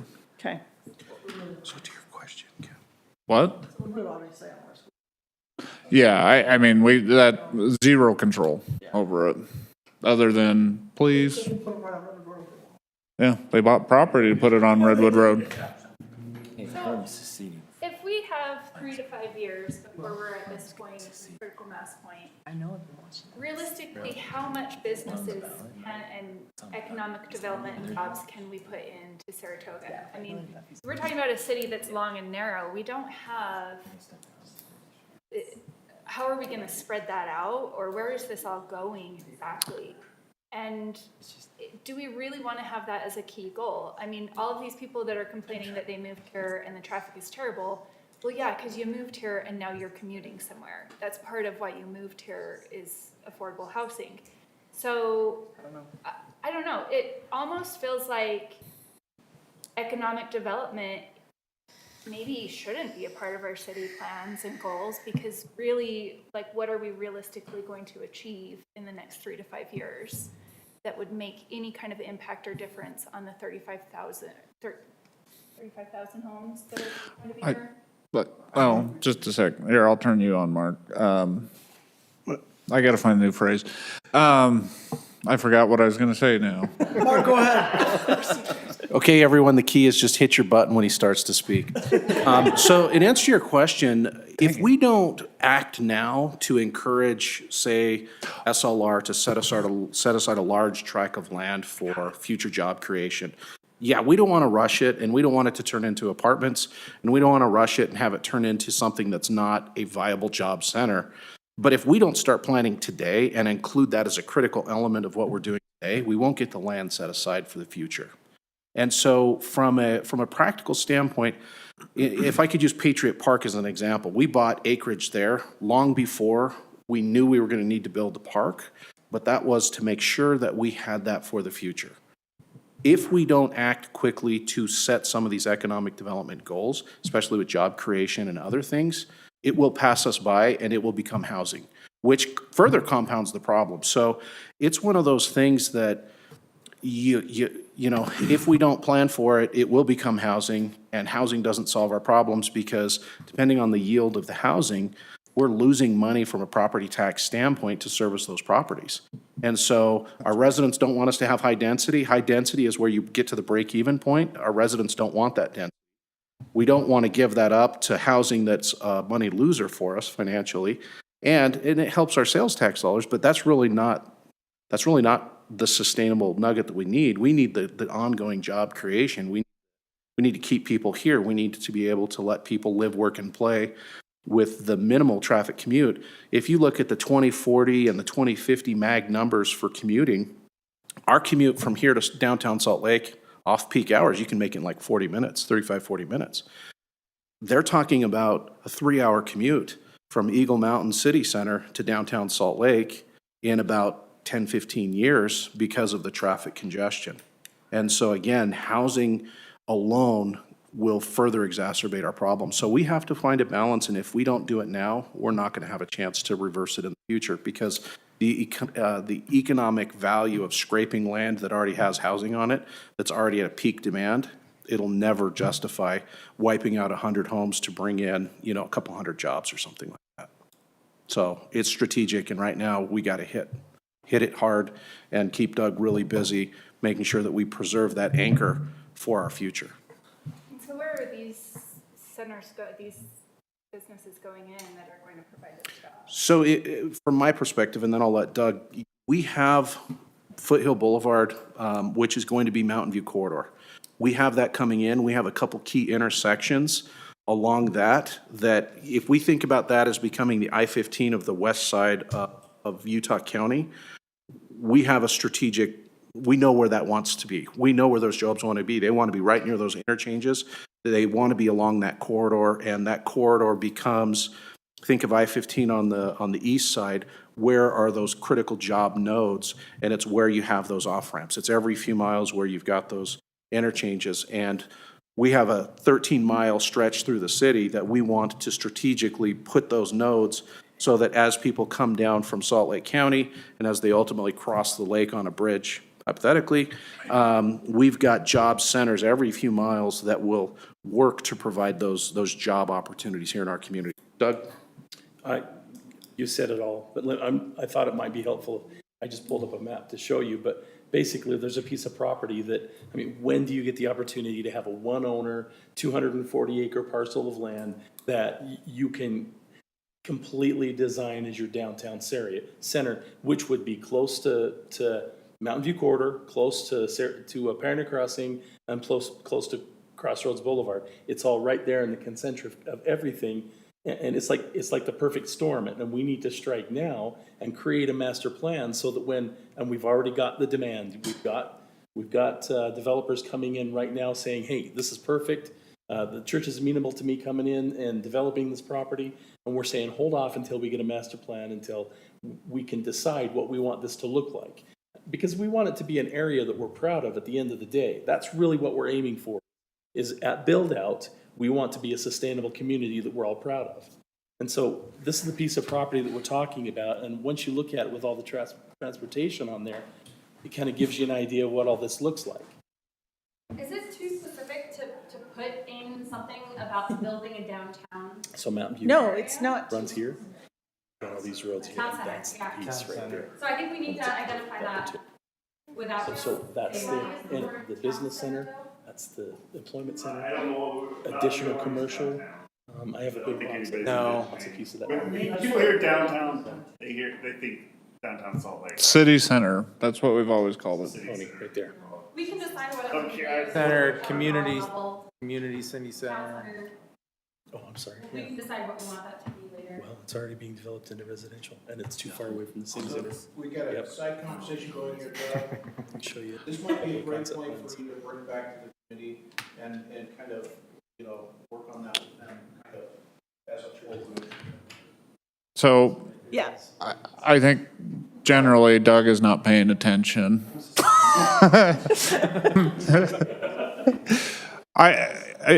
There's a lot of discussion around it. I think we need, just from an economic standpoint, we need to have some type of goal around that, and I think it just can be wordsmith. I'm hoping we'll be done within the next half hour or so, so why don't we just... We will go until you're ready, because I'll be back.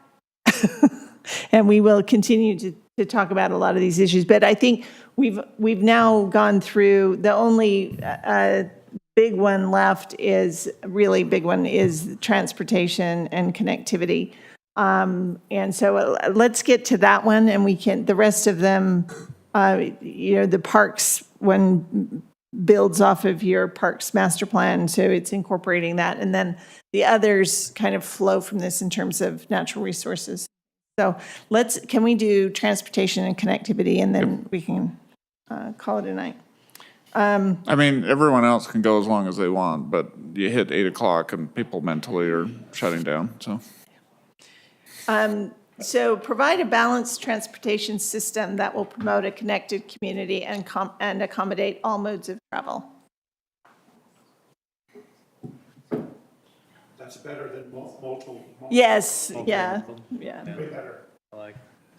Prioritize both pedestrian and auto-oriented connections identified in the transportation and the Parks, Recreation, Open Space, and Trails master plans.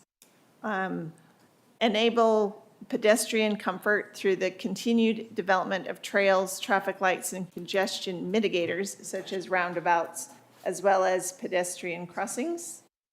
And continue to support economic development efforts within the city by providing a connected infrastructure network for future residential, commercial, civic, and open spaces.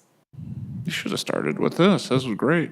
I am not saying anything about the other ones. That's. No, I'm not.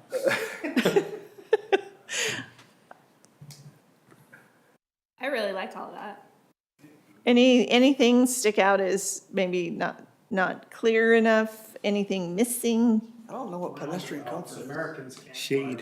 Yeah. What's I don't pedestrian think they comfort? help with pedestrian traffic, yeah. Provide pedestrian comfort? People walk on the trail as opposed to Enable pedestrian comfort? Yeah, but they're scarier. squishy. Well, All the trails of that rubber. Roundabouts do not work for pedestrians. It's like a That's stairs. right, they So- are, and bikes are very difficult. Yeah, they Hey. really are. So that, to help pedestrian comfort, those are not comforting. so, Mark, should there be something around like the activities we're doing around Mountain View Corridor and Foothill? I mean, that's not about interconnectivity, but Those are very that's, specific for a long-term, well, yeah, that's why I don't mean those specific names. yeah. But like continue to work with regional governments to develop Regional traffic. long-term transportation needs. I think that's a strategy under the first goal. Tactics. So there's a sub. I think on that third bullet, are we enable pedestrian, we're looking for a different word for comfort, right? Right. Access? Pedestrian access through the Access safety is continued. not good either because of roundabouts. So I would just argue again, About Sally. Yeah, I think. I would just argue again that it's completely redundant to the point above it. The point above it says the same thing. Yeah. What was Yeah. that? So I don't know, I just have a really quick observation. So I'm just going through and tallying what we're doing under each of these, and I don't know what the magic number is. This is where I don't have the professional experience or the right level of experience on planning commission to date, but we're going through 5 to 4 goals in each area. And by the time this is all said and done, this is a massive laundry list. I don't know. What's that? Our current document is over 100 pages. Well, so, and I agree and I understand that, Sarah, but if we want to effectively communicate and have it be a viable document, I just feel like there's a lot of repetitiveness.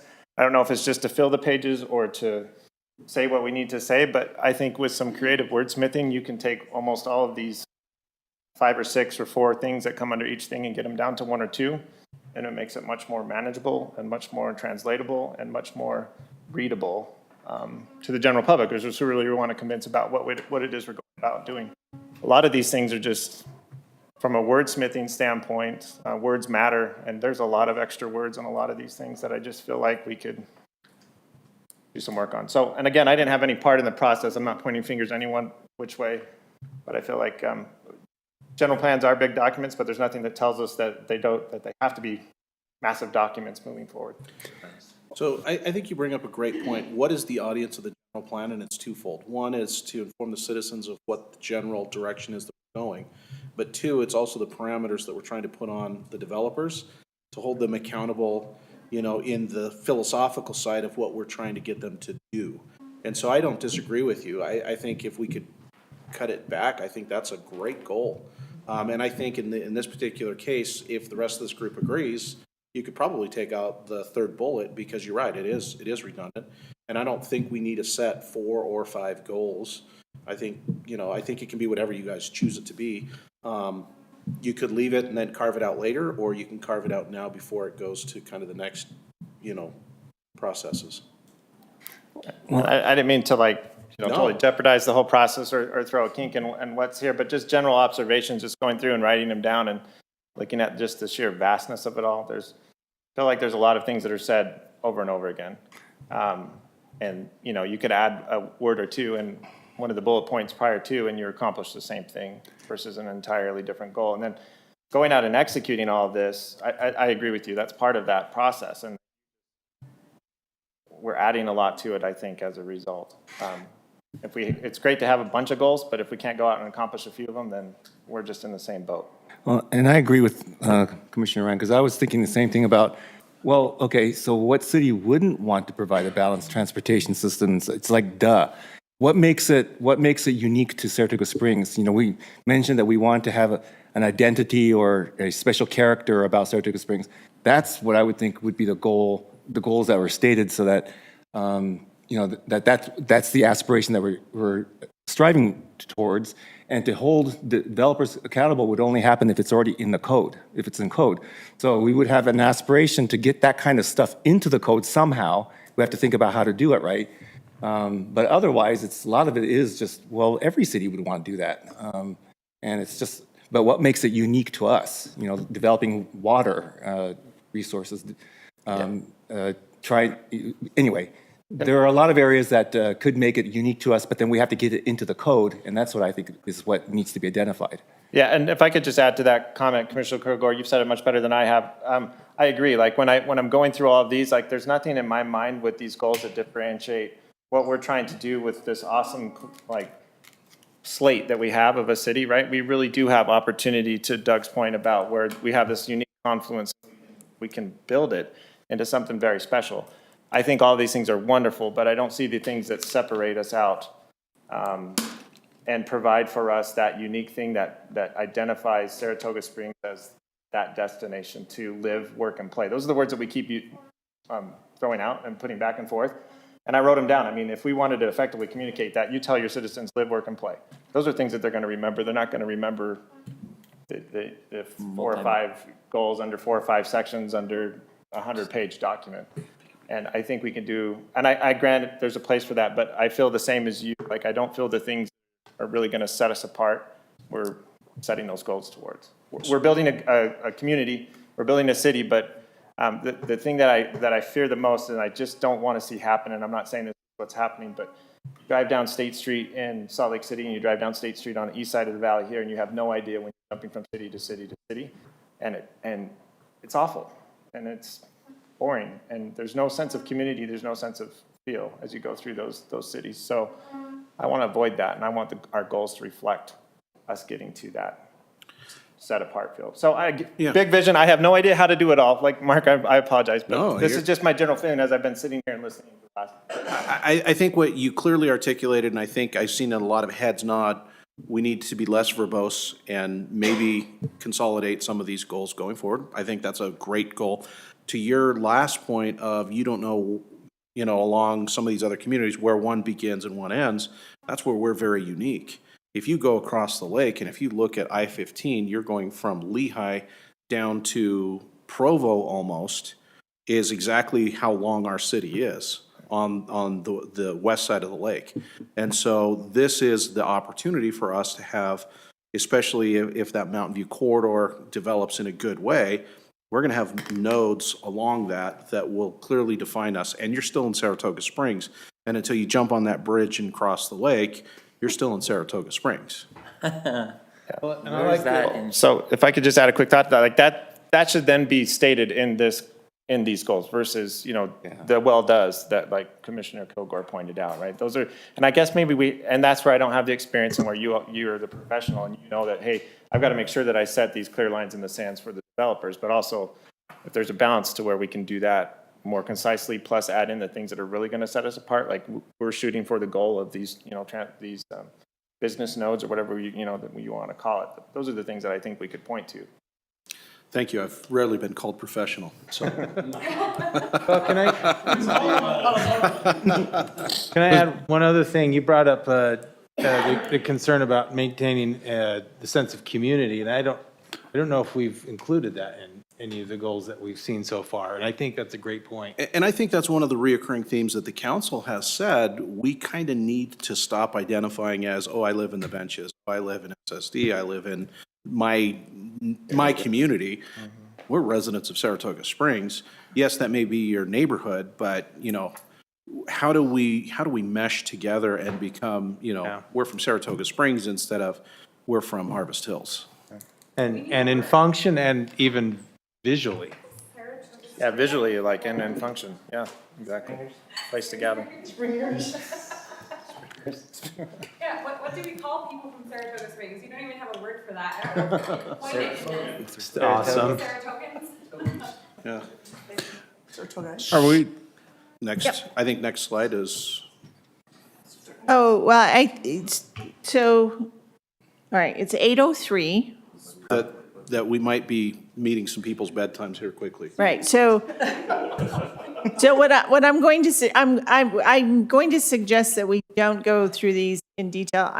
I'll send them out for people to take a look at, and you can, give us feedback there and come to the open house and give us feedback after we wordsmith them a little bit.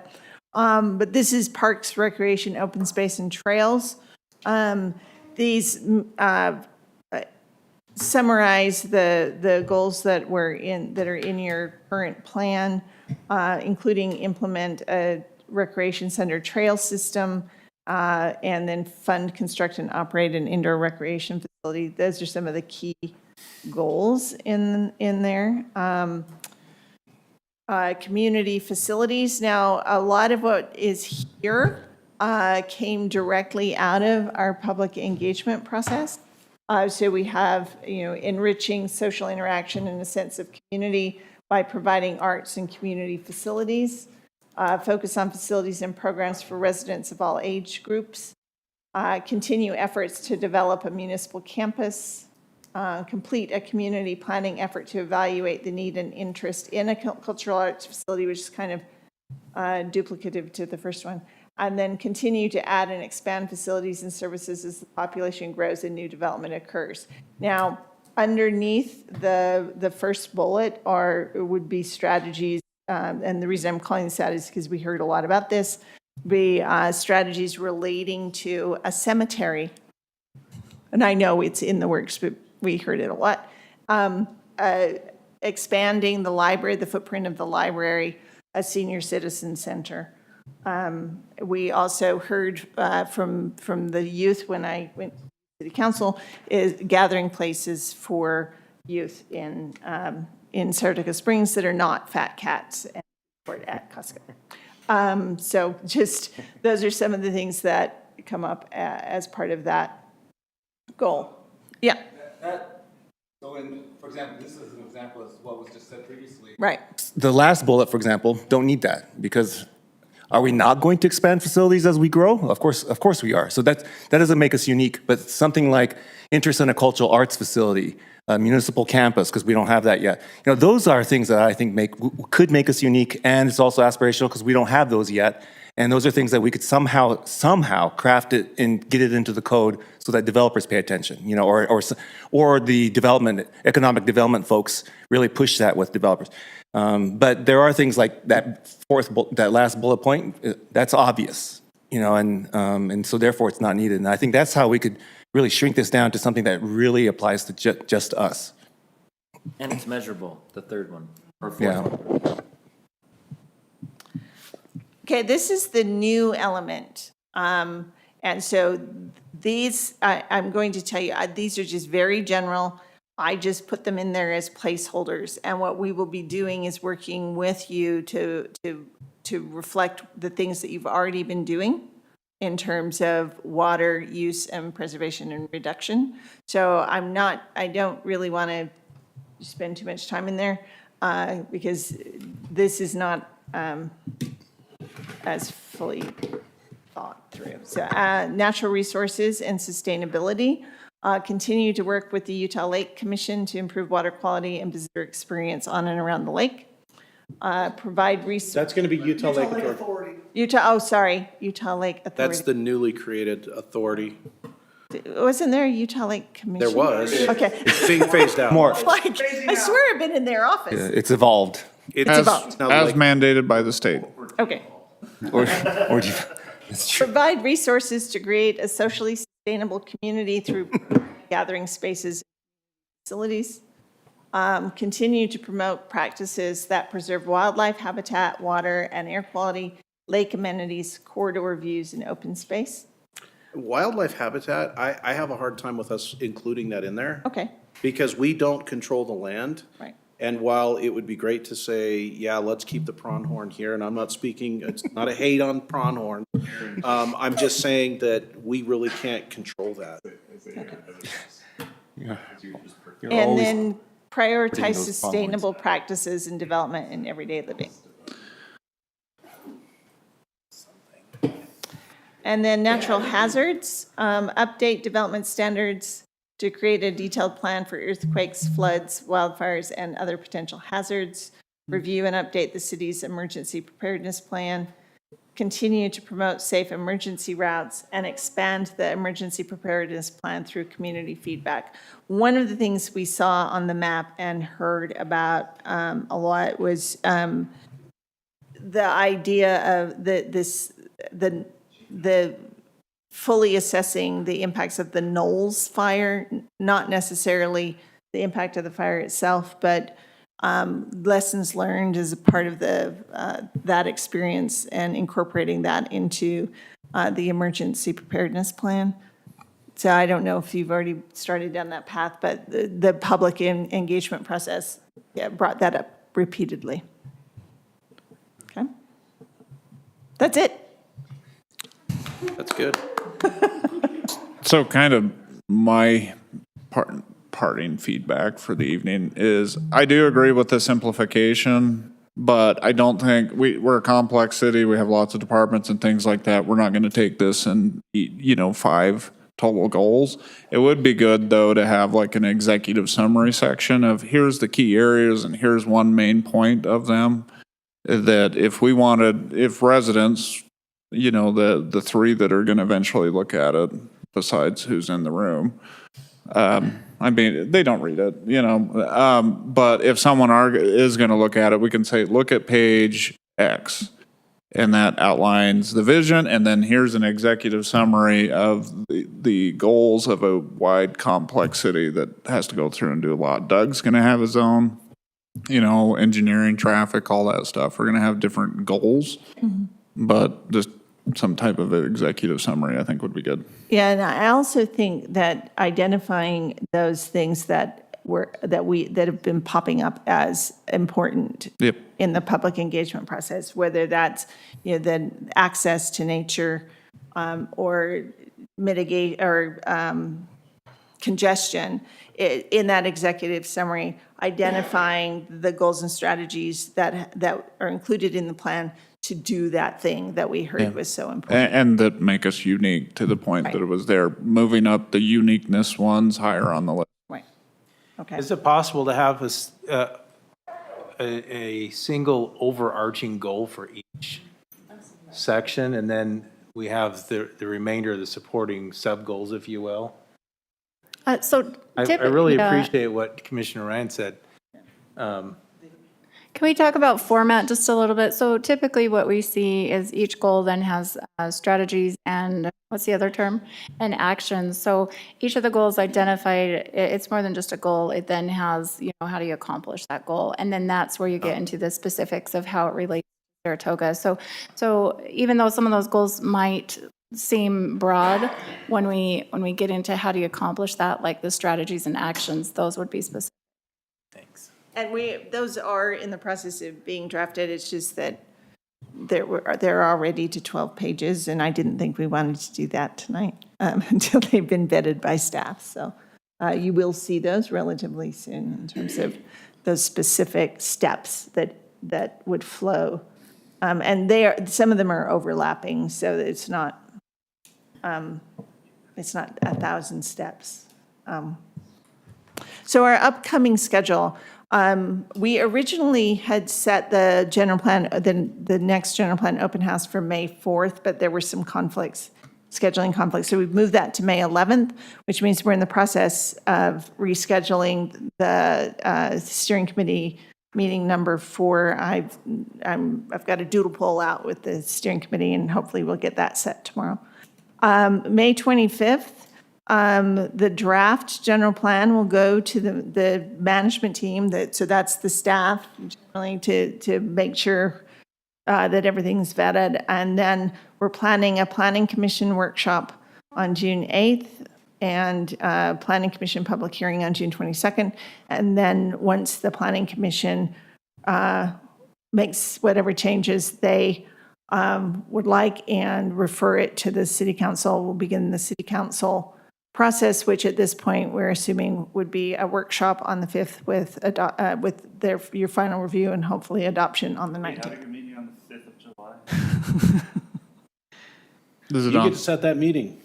I would say probably not. I think we're probably, what generally will happen is if it's going to fall something like that, what we'll meeting in the middle of the month and then avoid the 24th and the 4th. In that case, that date could be the 12th, so we could do the workshop on the 12th.